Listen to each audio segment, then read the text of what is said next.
Natural way میں تھوڑے بہت تنکے اگر تھوڑے بہت ذرات ہیں چلے جائیں کوئی حرج نہیں ہے، اور زیادہ بڑا ٹکڑا کسی کے پھنستا بھی نہیں ہے.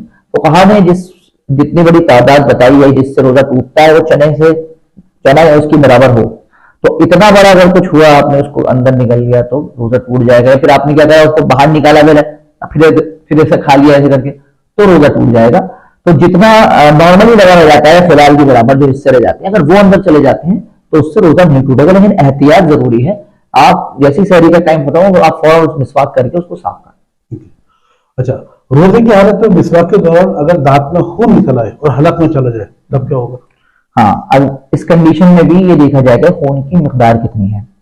اگر خون بہت زیادہ ہے کہ آپ کا تھوک نظر ہی نہیں آ رہا، خون ہی خون نظر آ رہا ہے، آپ جیسے بہت سے لوگوں کو پائریا ہوتا ہے جی، اور انہوں نے کیا خون چلے جا رہا ہے اندر، تو زیادہ خون اگر بہت چلا گیا تو آپ کا روزہ ٹوٹ جائے گا. لیکن اگر خون تھوڑا سا ہے جیسے نارملی رہتا ہے دانت میں جتنا نکلتا ہے اور تھوک اور خون مکس ہو گیا ہے اور وہ اندر چلا گیا تو روزہ نہیں ٹوٹے گا. اچھا جیسے کبھی کبھی ایسا ہوتا ہے کہ روزے کی حالت میں کسی گاڑی میں زیادہ دھواں آ گیا یا اگربتی گھر میں یا مسجد میں لگی ہوئی ہے، اس کا دھواں اگر پیٹ میں چلا جاتا ہے یا ناک سے سونگھنے کے بعد میں چلا جاتا ہے تب کیا حکم ہے؟ یہ بالکل برابر میں بیٹھ کے سگریٹ پی رہا ہے اس کا دھواں کا اثر جاتا ہے تو نہیں ٹوٹے گا، اس سے نہیں ٹوٹے گا جب تک کہ آپ خود اپنی مرضی سے نہ لیں. اچھا، شہری میں اکثر ایسا ہوتا ہے کہ بچے کو خاص طور سے ماؤں کی طرف سے ایسا ہوتا ہے کہ بھی بچے نے روزہ رکھا ہے، کبھی سارا دن بھوکے رہو گے، تھوڑا زیادہ کھانا کھا لو، پانی زیادہ پی لو، پیاس نہ لگے، تو اس کا کیا حکم ہے؟ یہ دو الگ مسئلے ہو گئے. بچوں کا مسئلہ الگ ہو گیا، بڑوں کا الگ ہو گیا. اگر کوئی بچہ ہے اور بچے کو آپ بچوں کا مراد بڑوں کو بھی میں شامل کرنا چاہوں گا، سبھی کے لیے، بچوں کو ماں کے لیے، بچے جب جوان بھی تبھی بچے ہوتے ہیں، لیکن ماں کی مربت ایسی ہوتی ہے کہ وہ 20-22 سال کا بچہ بھی ہوتا ہے زیادہ کھا لو پیو. زیادہ کھانا اس لمٹ تک کہ آپ کی نماز میں آپ کو سستی نہ ہو، آپ کا پیٹ خراب نہ ہو اور آپ کی صحت پہ فرق نہ پڑے، صحیح ہے.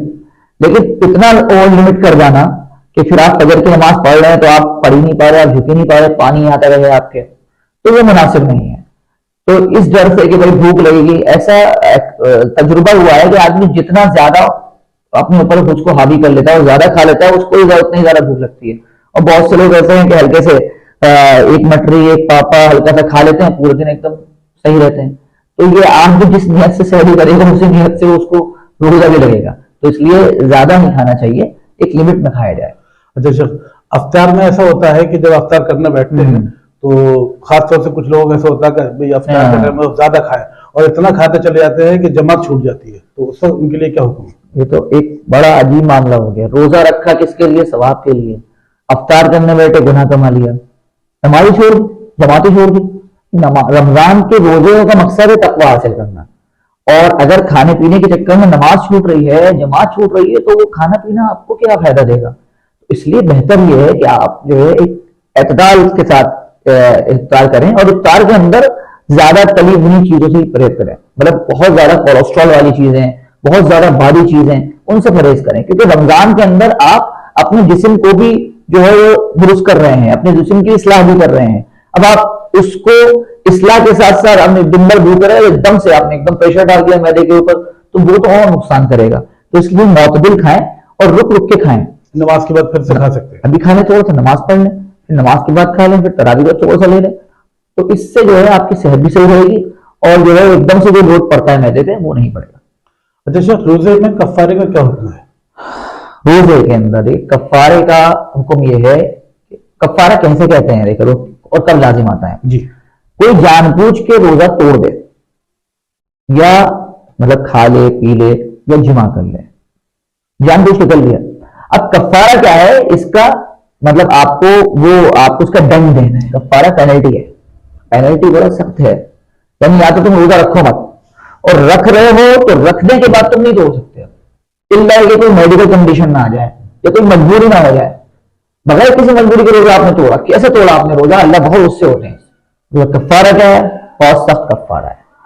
اس کی پینلٹی یہ ہے کہ نمبر 1 آپ کوئی غلام آزاد کریں گے اپنا. اب آج کے دور میں غلام بندی تو ہے نہیں. دوسرا کیا ہے؟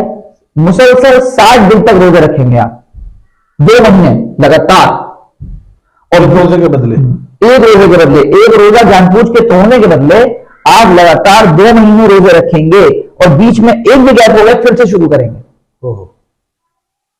کتنا سخت ہے. یعنی تم توڑ نہیں سکتے روزہ. اگر تمہیں جان بوجھ کے توڑ لیا تو لگاتار 2 مہینے روزے رکھو اور بغیر گیپ کے رکھو, اور گیپ ہوا اس میں دوبارہ شروع کرو. اب اگر اس کی طاقت نہیں ہے تو پھر 60 مسکینوں کو صدقہ فطر کے برابر غلہ دو, یا اس کا پیسہ دو, یا کھانا کھلاؤ. چاہے ایک دن میں 60 کو کھلا دو, چاہے 60 دن تک ایک کو کھلا دو. یہ تیسرا آپشن ہے. تو یہ کفارہ, یعنی انسان کو جب لگتا ہے کہ بہت بڑی پینلٹی مجھ سے لی جا رہی ہے, تو آدمی جان بوجھ کے روزہ کبھی نہیں توڑے گا. اچھا, روزے کا فدیہ کیا ہوتا ہے؟ ہاں, فدیہ کیا ہوتا ہے؟ قرآن پاک کے اندر آیت نمبر 84 ہے سورہ بقرہ کی, کہ وَعَلَى الَّذِينَ يُطِيقُونَهُ فِدْيَةٌ طَعَامُ مِسْكِينٍ. یعنی جب روزے کا بیان شروع ہو رہا ہے نا 183 سے, پھر آگے آ رہا ہے وَعَلَى الَّذِينَ يُطِيقُونَ, کہ جو روزے کی طاقت نہیں رکھتے, فِدْيَةٌ طَعَامُ مِسْكِينٍ, تو ایک مسکین کا کھانا وہ دیں گے فدیے کے طور پہ. وہ کتنا ہوگا؟ صدقہ فطر کا جو نصاب ہے, ایک سا